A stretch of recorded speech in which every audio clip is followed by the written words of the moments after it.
Yaradan beyik Allah tebarek ve taala taatu ibadatlarınızı, hayır dualarınızı, ihsanatlarınızı lütfu keremi bilen kabul edip de iman yörep, avre yörep, mehabbet yörep, Allah Teala rahmetli yağılları yağdırıptı. Nebi Ekrem aleyhissalatu vesselam yağın yağınna Allahümme sayyiben nafi'an niyanmış. Hudaya ilunimize bafitli rahmet bolsun niyanmış. Rahmetli yağın olup Allah Teala sizin dünyanızı, ahiretinizi abad etsin. Men palan işanın oğlu, ya men palan sofin ahtığı, ya men palan pirin oğlu, bu ürünler manası olmaz Allah'ın huzuruna. Biz hürmet koyuyoruz onlara. Ama özleri mekan bilsinler Allah'ın huzuruna o zatlar sorulmuyor. Her kimin amal sorulyandır. Biz hürmet koyuyoruz onlara. Ama özleri koca nasihatını bilsinler. Allah'ın huzuruna ha palanın oğlum sen geçiyor değil mi? Eden işin soruluyor. Perişteler eden işin ne mi diyorlar? Ene Hazreti Sa'da namı yazanına ediptir. Resulullah'ın da ismen nipta günah edamı diptir. Bir. İkincisi ey Sa'd.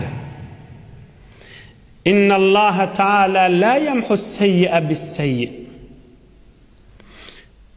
Günah bilen günah yuğulayan nedir diptir. Günahını sogap bilen yuğulayandır diptir. Günah bilen günah yuğulmayar diptir. Bir yanlışıp günah etyen basım sogap etcek bolşon yuğmadan çüreyim. Günahın üstüne günah arttırma diptir. Basım iyidine öğürlüktir. Basım öğürlüydine diptir. Basım öğürülmeye bir aşı direkt nesihat gerek. Men başka yurtta, ya Türk'te, ya öz yurdumuzda, başka şehirlerde yaşayanlar, cevan dostlar. Bir yanlışıp günah etsem, basım şonu sogap bilen yuvaynımen diymeli. Günah bilen bulaştırmalılar. Günahın üstüne günah arttırmalılar. Bir kıysaca bir misal aydeyin, o bir bolon görüründen inşallah yeridir. Bir vakt iki dost varmıştık da bir garibe yurtta. Cavan dostlar dinlesinler. İki dost varmıştık, ikiciği işlepçik halal çörek yığınap ibadet etyenmiştikler. Onun bilen biri pul cazlarını bir o birine vertir, iki nefer de. Sen şehre bir nahar getir, yer içerim zat getir, hemen bir heftelik ya bir aylık ya 5-6 aylık iyi bir getir deyiptir da. Ama dostun bir pulcağız alıp benimle şehre giriptir. Şimdi zat adlarını alıp dostuna kaşın öğrilmeli de şehrin içinde bir günaha giriftar oluptur. Ama öğrilecek boluptur, yeni bir günaha giriftar oluptur. Ama yeni bir günaha giriftar oluptur. Ama öyle utanıp dostumun yanında ola bir qavadım, men ozol qavdım, inni günaha girdim, öz utanıp dostunun yanına barmağını 2 gün 3 gün geçiriptir da. Ama o dostu qayğa düşüptir. Huday için dost qavadamıştık da ikisi de. Ama o dost qayğa düşüptir, deyiptir bir dostumdan haber olmadı bir garibe yurtta, şehre geliptir. Men izarlaptır bazarlarda falan tüysli adam gördünüz mü deyip.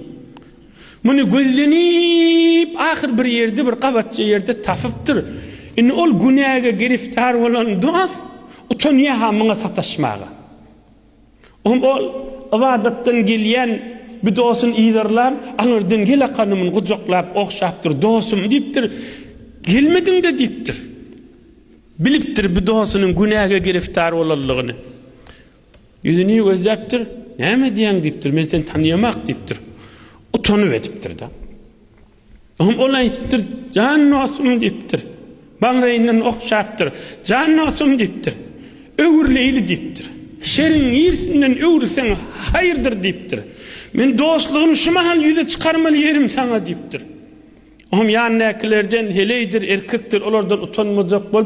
Ne mi diyeri, diyelim mi deyip beylesin makyam olmalı. Oğlum o dostu yeni kucaklap, ağlaptır. Can olsun menden utanma deyiptir. Hudaydan utanayılliptir. Menden hiç çekinme, hiç vakt yüzüme vurmarın deyiptir, yanlışanın deyiptir. Can olsun gideyli deyiptir. İnni koy bir milenine de deyiptir. Elinden yap şakana çıkıp gidivertir o. Elinden yap şakana bilece gidivertir o. Günahını yumiya hiç vakta. Günahın üstüne o karanlığı arttırıyor cemaatla. Ey Sa'd, yanlışı basın tövbe ettiktir.